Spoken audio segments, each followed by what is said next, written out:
So in my last video I was talking about escape from Tarkov and survive the nights. Guess what? In this video we're talking about it again. I'm going to give you some facts and tips that you need to know to have a more enjoyable gameplay experience and hopefully avoid dying.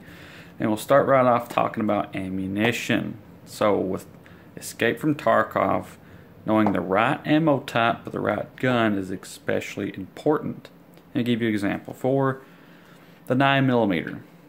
Did you know that most countries use the metric instead of the English standard? So like for a 45, we use it in English terms, 45 caliber.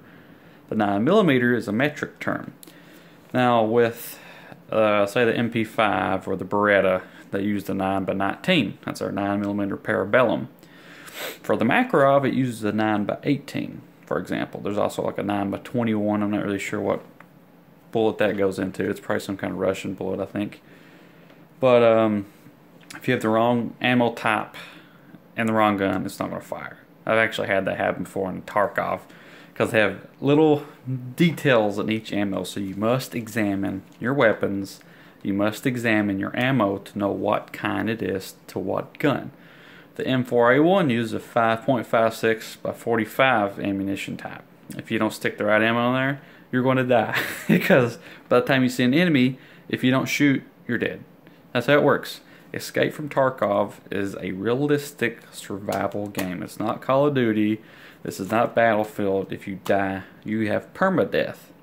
Whatever you take in there with you, a backpack, your gun, your ammo, your night vision goggles, your flashlight, your headphones to pick up audio, more detailed audio and lessen your gunshot noise, all that's gone. You don't have it left. They've taken it. And you start back with nothing. Whatever you have in your stash at your main base is gone. So just think about that. Imagine your worst Call of Duty Battlefield match, because that's probably most of the players that's going to play this type of game. Imagine your worst game, the worst KD, how you felt, how much you raged. Did you break your controller? Did you bust your TV? Well, multiply that by 2 or 3, and you'll feel the kind of rage that you'll feel with Tarkov. So there's a way to insurance your weapons and your equipment. I'm not sure on the details of that yet. They have not given examples. I'm sure it's going to cost a certain amount of money for each piece of item. It's not going to probably, insurance for every item, every backpack, goggles. No, it's probably going to cost everything. Each item you insure will probably cost you a fee for a mission. And other things you need to think about is your hydration, your food, how much weight you have. You have to avoid biological radiation hazards. That's a pretty big deal. Tarkov is focused on your gunplay and target acquisition. That's what it's focused on. Water, food, all that matters, because if it goes from 100 down to 0, you're dead. You still need. It's more focused on combat, getting your equipment and getting out, and then all that is gone. It's over. The match is over, and you go back to 100. That kind of contrasts with. I have to make my little notepad here. I took some notes so I can be focused because I get too excited about these 2 games. But like Survive the Nights, its focus is on everything. On survival and getting the right food, staying warm, being hydrated, your stamina. And all that directly impacts your mental state and directly impacts how much you can carry. If you're weak and you're tired, you're thirsty, you're hungry, you can't carry as much, you're exhausted. And they have this, it's going to impact the gameplay. So the type of food you can get are canned. You can go and hunt, you can fish, and your meat can spoil. So if you have a fish and you don't cook it and store it adequately, it's gonna rot. And they have different images for the different types of quality, and so they're still working on this game. The game's not even alpha yet. It's almost alpha, but all this is planned. It's important. Canned foods will last longer than, say, raw meat, and you can have different types of meat: cat, dog, fish, chicken, goat, sheep, deer. They have different types of meat in the game, And I'd like to see a bear. I'd like to hunt a bear because the bear is going to hunt you back. So it's fun. But it's also more into realism as well. Like Tarkov, you have to chop your tree down. You don't go wood, wood, wood, wood, kind of like you do in Ark or other survival games. You actually chop the tree down. It falls, then you get your wood that way. And you can't just like stuff 10 pieces of wood in your backpack. And you can, but like if the wood is really long, kind of like a plank, that's the kind of things that you're going to use to reinforce your windows and your walls.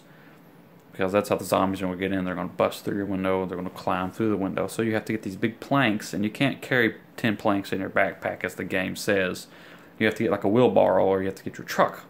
And those things are very important in this game. You have to have a vehicle to drive around, because the island that you start on in is really huge. So you can put 10, 15, 20 planks in your back of your trunk, and like a couple rifles and a bunch of food that you can't carry in your backpack because you have a limited supply of weight. I know you can carry up to several up to 100 pounds, I've noticed, but you can't stuff these big large objects in your backpack, kind of like Tarkov. You can put maybe a rifle and a couple other things. So inventory management is important, but it's like say like an RPG, you can stuff like the entire world in a sack and go on, but you can't in these games. But for like Survival the Nights, if you have a car, you can just pick up those planks, put them in your car, and drive your car to your house from a town, and then you can get to your car and board your stuff up. That's how you're going to survive. So you have to find a car. You have to siphon fuel out of vehicles to fill your vehicle back up, because it's going to run on gas. It's going to run out. You have to have spare parts for your car. You have to worry about your radiator, your engine. I don't know about oil, but gasoline is important, as well as maintaining the status of the car. So, scavenging is important. You do all this during the day. It's nighttime. It's dangerous. You have to watch out. Zombies, they see, they hear, and they'll smell you. So if you get out of their line of sight and run around, they might be able to smell you where you're at. So it's talking about camouflage and maybe a way to kind of cover up your scent. So things like that's very important, and you want to make as little noise as possible. Your fire in your house, which you use to stay warm, because warmth is a factor in this game, as is in Tarkov, and your blood pressure is a big thing in Tarkov. So if you lose blood, you'll lose blood pressure, you get dizzy, and pass out and die. For the Survival the Nights, you have to worry about light, and the warmth that you get from a fire can create smoke, which zombies might be able to see, or other players, and they might come raid your house. So that's kind of important. You have to think about a lot more things than you do typically with the other survival game. But anyway, that's just a few things I wanted to go over, and yeah, that's about all I can think of for now. I'll probably think of some stuff later. If you have any questions, comments, concerns, like, dislike, let me know. Like the video if you liked it, dislike if you didn't like it. But that's just a few things you need to think about. Brush up on your caliber types. Read about these games. That's the best way to get information. If you don't want to do that, you can watch my videos. If you have a question, ask me. I'll make a video or comment you in the video. But yeah, that's all for now. See you guys later.